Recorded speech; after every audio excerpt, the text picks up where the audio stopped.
TDP, Janasena పొత్తు, ఆ రెండు పార్టీలు ప్రకటించిన సీట్లు, అభ్యర్థులను చూసి ఏపీ సీఎం వైఎస్ జగన్కు ఇంకా కాన్ఫిడెన్స్ వచ్చిందట. గెలుపు మనదే, ప్రతిపక్షాలు కనీసం సీట్లు కూడా పంచుకోలేకపోతున్నాయి. మనం ప్రచారంలో ముందుండాలి, చేసిన అభివృద్ధిని ప్రజలకు చెప్పాలి అని అభ్యర్థులకు సమాచారమిచ్చారట. మరీ ముఖ్యంగా జనసేన అధినేత పవన్ కళ్యాణ్ను చూసి జగన్ ఆశ్చర్యపోయారట. సినిమా స్టారుగా పాపులారిటీ ఉండి మరీ టీడీపీ దగ్గర 24 సీట్లు తీసుకోవటంతో తన శక్తిని తాను తక్కువ అంచనా వేసుకుని అనవసరంగా టీడీపీకి లొంగిపోయారని వ్యాఖ్యానించారట. అంతేకాదు, లిస్టును చూడగానే తాను గతంలో గెలిపించిన అభ్యర్థులకు సీట్లు ఇవ్వటంపై నవ్వుకున్నారట జగన్. తనను ఎదుర్కొనేందుకు 3 పార్టీలు కలిసినా సీట్లు పంచుకునేందుకు కొట్టుకుంటున్నారు. ఇక జనసేన ఓట్లు టీడీపీకి బదిలీ కావని జగన్ అంచనా వేసినట్టు తెలుస్తోంది. అవమానకరమైన సీట్లు తీసుకున్న పవన్ కళ్యాణ్పై అభిమానులు ఖచ్చితంగా కోపంగా ఉంటారు.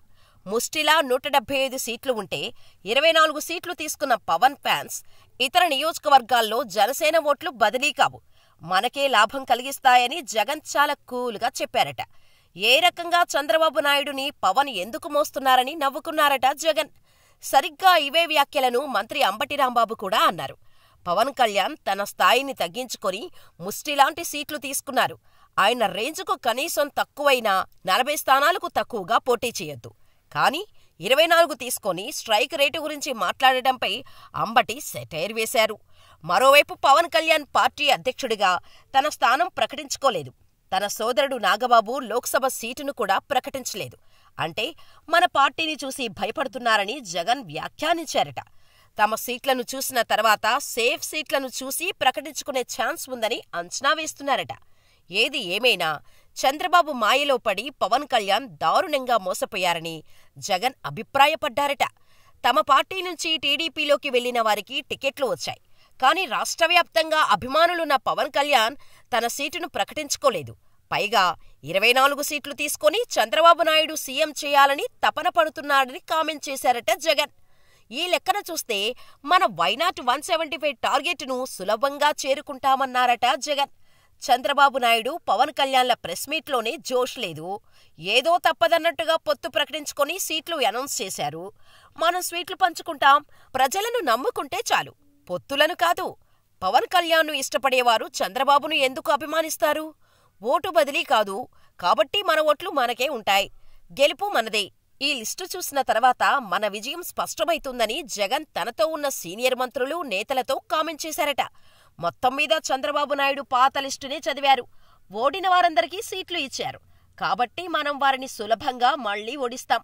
మనకే క్యాడర్ ఉంది, వాలంటీర్లు ఉన్నారు, సంక్షేమం పొందిన ప్రజలు ఉన్నారు.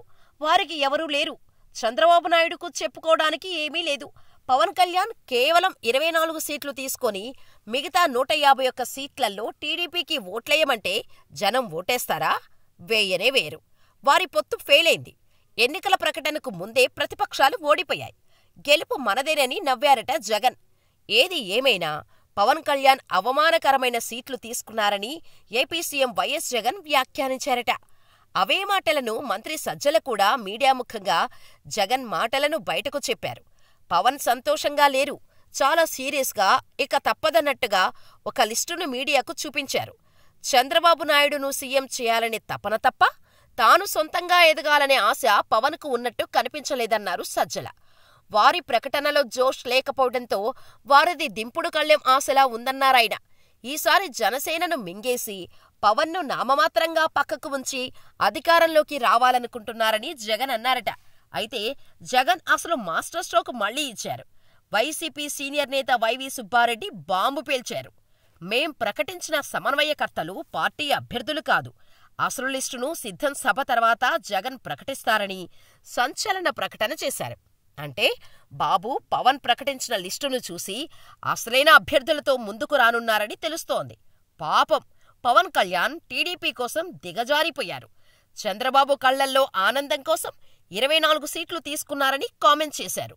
మొత్తం మీద వైఎస్ జగన్ మనసులోని మాటలను సజ్జల, వైవీలు మీడియా ముఖంగా చెప్పారు. టీడీపీ, జనసేన లిస్టు తర్వాత జగన్ మరింత ఖుషి అయ్యారట. తాను చేయించిన సర్వేలకు 100% స్ట్రైక్ రేటును మనమే చూపించబోతున్నామన్నారట.